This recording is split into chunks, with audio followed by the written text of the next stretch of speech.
Meaning of Herbert Marcuse. Herbert Marcuse.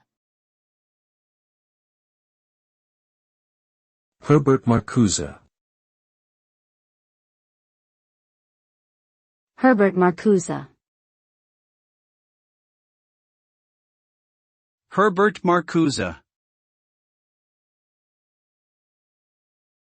Herbert Marcuse, 1898–1979, was a German philosopher, social theorist, and political activist who was best known for his critical theory and his Marxist analysis of capitalism and consumer society.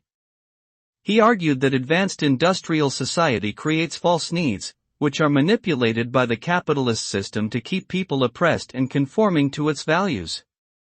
Marcuse believed that true freedom could only be achieved through a radical critique and rejection of the dominant ideology and a transformation of society towards a more equitable and just system.